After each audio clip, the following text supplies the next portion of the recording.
Hi കൂട്ടുകാരെ, ഞാനിന്നിവിടെ ഉണ്ടാക്കാൻ പോകുന്നത് നല്ല കുറുകിയ ചാറോട് കൂടിയ വെള്ളക്കടലക്കറി.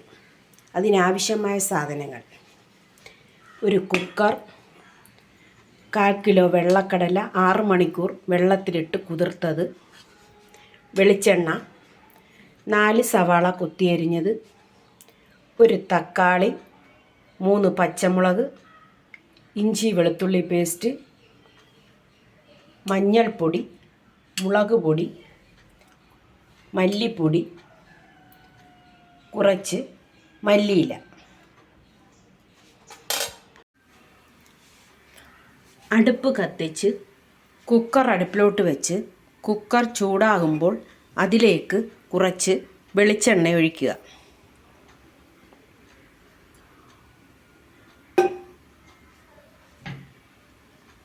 വെളിച്ചെണ്ണ ഒഴിച്ച് ചൂടാകുമ്പോഴേക്കും അതിലേക്ക് 4 സവാള കൊത്തിയരിഞ്ഞത് ഇടുക. സവാള ഇട്ട് ഇളക്കി അതിലേക്ക് ഒരു തക്കാളി, 3 പച്ചമുളക്, ഇഞ്ചി വെളുത്തുള്ളി പേസ്റ്റ് ചേർക്കുക. ചേർത്ത് ഇളക്കിയതിന് ശേഷം അതിലേക്ക് ആവശ്യമായ ഉപ്പിടുക. ഉപ്പിട്ട് നല്ലതുപോലെ ഇളക്കി കുറച്ച് നേരം വഴറ്റുക. വഴറ്റിയ സവാളയിലേക്ക് ഇനി നമുക്ക് മസാലകൾ ചേർക്കാം. 1/4 സ്പൂൺ മഞ്ഞൾപ്പൊടി, 1 സ്പൂൺ മുളക് പൊടി, 1 സ്പൂൺ മല്ലിപ്പൊടി എന്നിവ ചേർത്ത് നന്നായി വഴറ്റി മസാലയുടെ പച്ചമണം മാറ്റുക. ഇളക്കിയ മസാലയിലേക്ക് നമ്മൾ 6 മണിക്കൂർ കുതിർത്ത് വെച്ച് വെള്ളക്കടല ചേർക്കുക. ചേർത്ത് ഒന്നും കൂടി ഇളക്കിയതിന് ശേഷം അതിലേക്ക് ആവശ്യത്തിന് വെള്ളവും ചേർത്ത് 4 വിസിൽ കേൾക്കുന്നിടം വരെ അടച്ചു വെച്ച് വേവിക്കുക.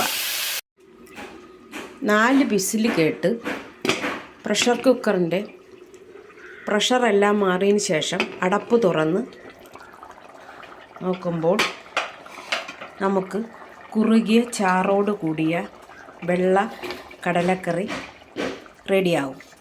അതിനകത്ത് കുറച്ച് മസാലയും ഗരം മസാല, കുറച്ച് മല്ലിയിലയും കൂടി ഇട്ട് ഇളക്കി ചൂടാറുമ്പോൾ നമുക്ക് ഉപയോഗിക്കാം. ഇത് ദോശ, അപ്പം, ചപ്പാത്തി